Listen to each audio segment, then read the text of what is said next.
बिस्मिल्लाहिर्रहमानिर्रहीम। अस्सलाम वालेकुम। आज की वीडियो में हम जिस सूफ़ी हस्ती का ज़िक्र करने जा रहे हैं वो हज़रत सैयद कबीरुद्दीन शाह दौला दरियाई गंज बख्श रहमतुल्लाह अलैह हैं। वीडियो में आपको मैं उनका सारा दरबार का विज़िट करवाऊंगी और उनके बारे में डिटेल से सारी मालूमात दूंगी। वीडियो को एंड तक देखिएगा। ये शाह दौला दरबार का जाने का मेन है रास्ता और यहाँ पे आप देख सकते हैं दरबार से रिलेटेड दुकानें हैं, उनके सहन में बैठे हुए लोग हैं, उन्होंने कबूतर रखे हुए हैं, ये देखें। और ये कुछ दुकानें लगा रखी हैं लोगों ने ताकि जो लोग यहाँ पे आएँ तो यहाँ से तबरकात लेकर जाएं, जिसमें बच्चों के खिलौने, कुछ ज्वेलरी और कुछ दरबार से रिलेटेड चीज़ें हैं। ये दरबार का सहन है, यहाँ पे उन्होंने परिंदे रखे हुए हैं और ये वज़ू की जगह है, यहाँ पे लोग वज़ू करते हैं।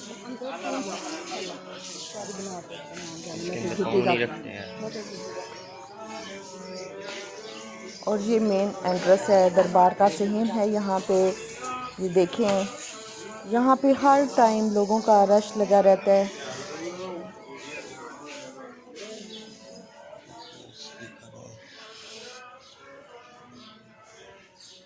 वीडियो के एंड में मैं आपको इनके बारे में डिटेल से बताऊंगी कि ये कौन थे, कहाँ से आए और इनकी खसूसियात क्या हैं। ये कुछ कब्रें हैं, देखें ये।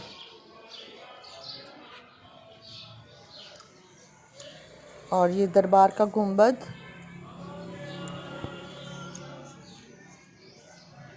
हज़रत सैयद शाह दौला दरियाई गंज बख्श रहमतुल्लाह अलैह बगदाद में पैदा हुए। इस वक्त पाक व हिंद में अकबरी अहद था, यानी अकबर बादशाह की हुकूमत थी। आपके वालिदैन आपकी छोटी उम्र में ही इंतकाल कर गए थे। बाज़ लोगों ने आपको हिंदू लोगों के हाथों फ़रोख्त कर दिया जो आपसे सख्त काम लेता था, मगर आखिर में आपकी खिदमत से मुतासर होकर उसने आपको आज़ाद कर दिया। एक और रवायत में है कि हज़रत शाह दौला लोधी ख़ानदान से थे और आपकी पैदाइश के वक़्त आपके वालिद साहब इंतकाल कर गए। रिश्तेदारों पड़ोसियों ने मासूम शाह दौला पर कोई तवज्जो ना दी। पड़ोसी कभी कभी अपना बचा खुचा खाना आपको दे दिया करते थे। एक दफ़ा आप कई रोज़ के भूखे प्यासे थे, आपके पास सोने और रहने के लिए भी कोई ठिकाना नहीं था। इस बेचारगी के आलम में एक मालदार शख्स ने जो आपके पास आया, उसने आपकी मदद की, मोहब्बत भरी गुफ्तगू करने लगा, आपको खाना दिया और सोने के लिए जगह भी दी। वहाँ सोने के लिए जो आपको जगह दी, वहाँ आपको बहुत प्यारी नींद आई और आप घंटों सोते रहे और मेहरबान अजनबी कहीं चला गया। शाम के वक़्त वो मेहरबान वापस लौटा और आपको कहा कि मैं तुम्हारे लिए एक खुशखबरी लाया हूँ, तुम्हारे रहने और खाने पीने का इंतज़ाम हो गया है। मैं चाहता हूँ कि तुम्हें अपने साथ रखूँ, मगर मैं ऐसा करने से कासिर हूँ क्योंकि मेरी बीवी सख्त मिजाज और झगड़ालू औरत है, तुम्हारा वजूद हरगिज़ बर्दाश्त नहीं करेगी। इसलिए मैंने तुम्हारे लिए एक और बेहतरीन इंतज़ाम कर दिया है। वहाँ तुम इत्मीनान से रहो, वो लोग तुमसे बहुत प्यार करेंगे और तुम्हारा बहुत ख्याल रखेंगे और तुम्हें अपनी औलाद की तरह अजीज़ जानेंगे। और इसके बाद उस शख्स ने आपको खाना खिलाया। आप बहुत कम बोलते थे, आप उस शख्स की बातें सुनते रहे और इसके बाद घोड़े पर सवार होकर चल पड़े। रास्ते में वो शख्स मुसलसल बोलता रहा और आप उसकी बातें हमतन गोश होकर सुनते रहे, मगर आप कुछ ना बोले। इस शख्स ने कहा, बरखुरदार, अगर तुम्हारे वालिदैन ज़िंदा होते, तुम्हें कोई काम कहते तो क्या तुम करते? आपने कहा कि मैं उनके हुक्म की तामील करता। इस शख्स ने कहा, शाबाश, मैं तुमसे इसी की तवक्को रखता हूँ। ऐसी बातें करते वो आपको एक हवेली में ले गया और बोला, मैं जिस हवेली में जा रहा हूँ, इस हवेली में रहने वाले मियाँ बीवी बहुत शरीफ हैं, तुम्हें इनके पास रहना होगा। ये तुम्हें अपनी औलाद की तरह समझेंगे और तुम भी इनका एहतराम अपने वालिदैन की तरह करना। आप बोले, मैं पूरी कोशिश करूँगा, आगे अल्लाह बेहतर जानता है। وہ شخص آپ کو لے کر حویلی میں گیا اور پیغام بھجوایا کہ کہو کہ علی نکی آیا ہے۔ علی نکی کا پیغام اندر جاتے ہی اس کو اندر بلا لیا گیا۔ ایک شخص اپنے بتوں کی پوجا کر رہا تھا۔ اس نے اپنے کام سے فارغ ہو کر علی نکی کی طرف دیکھا اور مخاطب ہوا، علی نکی کیا حال ہے؟ کام دھندا کیسا جا رہا ہے؟ علی نکی نے جواب دیا، لالا جی آج کل تو کام بالکل ٹھپ ہے۔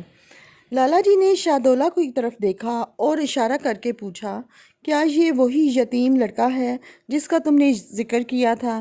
جی لالا جی، یہ وہی یتیم اور بے آسرا لڑکا ہے جس کا میں نے آپ سے ذکر کیا تھا۔ لالا جی نے اشارہ کر کے شاہدولہ کو اندر اپنی بیوی کے پاس بھیج دیا اور بولے، ہاں علی نکی بتاؤ کیا قیمت ہے اس کی؟ علی نکی نے کہا، 500 اشرفیاں۔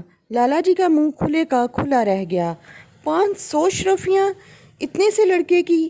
میں تو تمہیں 200 سے زیادہ ایک پائی نہیں دوں گا۔ اس پر علی نکی نے اسے ہی غنیمت جانا اور 200 اشرفیوں کو لیا اور حضرت شاہدولہ صاحب کو اس ایک ہندو لالا کے ہاتھ فروخت کر کے چلتا بنا۔ حضرت شاہدولہ دن رات اس ہندو لالا اور اس کی بیوی کی خدمت کرتے، گھر کی صفائی، پانی بھرنے اور اس کے علاوہ ہندو لالا اور اس کی بیوی کے کپڑے دھوتے، رات کو دیر تک لالا کے پاؤں بھی دباتے۔ جب دیر رات تک چھٹی ملتی تو عبادت میں مشغول ہو جاتے۔ اسی طرح کئی سال گزر گئے۔ جب آپ سن شعور کو پہنچے تو آپ میں اللہ نے ایک حیرت انگیز خاصیت پیدا کر دی اور وہ یہ تھی کہ آپ جو بات کرتے وہ سچ ثابت ہوتی۔ ایک دن آپ نے لالا کی بیوی سے کہا کہ آج آپ کی بہن آ رہی ہے، حالانکہ اس کے آنے کا کوئی امکان نہ تھا، مگر وہ شام تک پہنچ گئی۔ اس طرح ایک دن لالا نے آپ سے پوچھا، شاہدولہ تمہیں جو شخص علی نکی میرے ہاتھ فروخت کر کے گیا تھا اس کا کوئی حال معلوم ہے؟ آپ نے جواب دیا، لالا جی وہ قتل ہو چکا ہے، اسے ایک مغل شہزادے نے برچھی سے ہلاک کر دیا۔ بعد میں یہ بات بھی سچ ثابت ہوئی۔ اب تو لالا آپ کے پاؤں پکڑ کر بیٹھ گیا اور اس نے کہا کہ شاہدولہ ہمیں معاف کر دیں، ہم نے کئی سال تم سے وہ کام بھی لیے جو ہمیں نہیں لینے چاہیے تھے۔ حضرت شاہدولہ نے جواب دیا، آپ لوگ اس طرح مجھ سے معافیاں نہ مانگیں، میں اللہ کی رضا پر صابر و شاکر ہوں۔ اس نے مجھے جس کام پر مامور کیا میں نے وہ کام سر انجام دے دیا۔ یہ سن کر لالا نے آپ سے عرض کیا کہ میرا بھائی کافی عرصے سے غائب ہے، اس کا کوئی اتا پتہ بتا دو، وہ زندہ بھی ہے یا مر گیا؟ آپ نے کہا کہ وہ زندہ ہے اور اگر خدا نے چاہا تو کل تمہارے پاس پہنچ جائے گا۔ اگلے روز لالا کا بھائی اس کے پاس پہنچ گیا۔ اس کے بعد لالا اور اس کی بیوی نے شاہدولہ سے عرض کیا کہ اگر آپ ہمارے گھر رہنا چاہیں تو یہ ہماری خوش نصیبی ہوگی، ورنہ آپ ہماری طرف سے آزاد ہیں۔ آپ ہمیں معاف کر دیں، لا علمی میں ہم نے بہت سی غلطیاں کر دیں۔ آپ نے جواب دیا، آپ نے مجھے آزاد کر دیا، اس لیے میں کل یہاں سے چلا جاؤں گا اور جس کی یاد نے مجھے بے چین کر رکھا ہے اسے تلاش کروں گا۔ اور رہا سوال آپ کی غلطیوں کا تو میں آپ سے بالکل بھی ناراض نہیں، بلکہ میں خوش ہوں کہ آپ لوگوں نے مجھے آزاد کر دیا اور میں آپ کے لیے دعا گو بھی ہوں۔ آزاد ہونے کے بعد سید شاہدولہ سید سرمست سیالکوٹی کی خدمت میں حاضر ہوئے، جو اپنے وقت کے جلیل القدر صوفیاء اور بزرگان دین تھے۔ کچھ عرصہ آپ ان کی خدمت میں رہے، آپ نے ان کے دستے حق پر بیعت کر لی۔ سید سرمست کی وفات کا وقت قریب آیا تو اتفاق سے ان کے حلقہ عیادت میں ایک اور شخص بھی تھا جن کا نام بھی شاہدولہ تھا۔ سید سرمست نے چاہا کہ ان صاحب کو نعمت باطنی سے فیض کر دیں۔ اپنے حجرے سے آپ نے آواز لگائی، دولہ یہاں آؤ۔ اتفاق سے وہ شخص اس وقت وہاں موجود نہ تھا۔ شاہدولہ نے سنا تو فوراً ان کی خدمت میں حاضر ہوئے۔ سید سرمست نے ان کو دیکھا اور فرمایا، میں نے تم کو نہیں بلایا۔ آپ فوراً لوٹے اور حجرے کے دروازے پر بیٹھ گئے۔ تھوڑی دیر بعد سید سرمست نے پھر آواز دی، دولہ یہاں آؤ۔ اس وقت بھی وہ شخص وہاں موجود نہیں تھا۔ آپ فوراً ان کی خدمت میں دوبارہ حاضر ہوئے۔ سید سرمست نے آپ کو روحانی نعمتوں سے سرفراز کر کے فرمایا، جس کو خدا تعالیٰ سرفراز فرماتا ہے وہی تو شاہ دولہ ہوتا ہے۔ اس کے بعد ایک عرصہ تک شاہدولہ جذب و مستی کی کیفیت میں رہے۔ آپ کا زیادہ تر وقت ویرانوں اور جنگلوں میں گزرتا رہا۔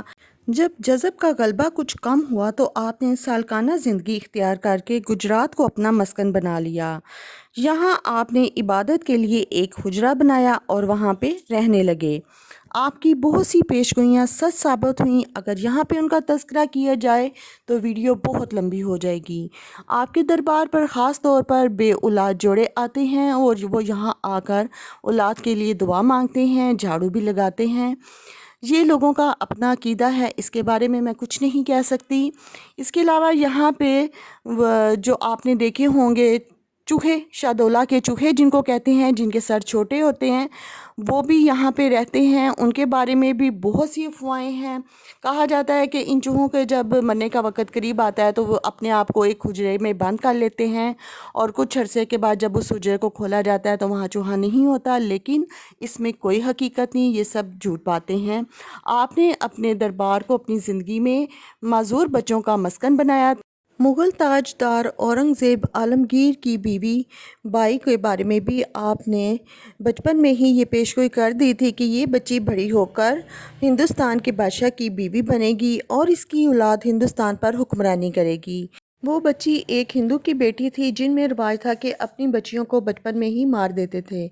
शाहदौला ने उनको ऐसे करने से मना किया और ये नवीद सुनाई कि ये बच्ची हिंदुस्तान की मलका बनेगी और इससे बहुत सारी नरीना औलाद पैदा होगी जो कि हिंदुस्तान पर हुक्मरानी करेगी।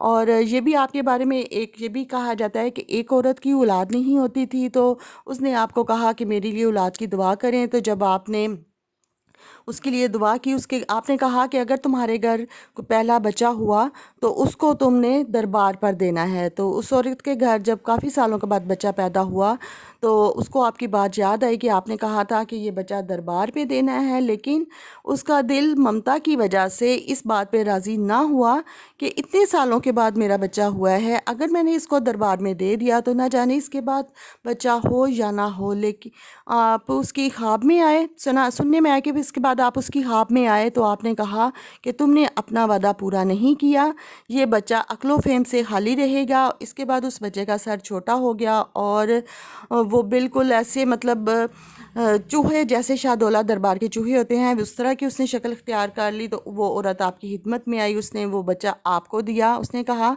कि मैं अपने बच्चे की मोहब्बत में ये सब नहीं कर सकती थी। आपने कहा कि तुम फिक्र नहीं करो, इसके बाद तुम्हारे उस औरत के घर में बहुत सारे बेटे पैदा हुए। लेकिन ये बात हकीकत पे मबनी नहीं, सिर्फ ही अफवाहें हैं।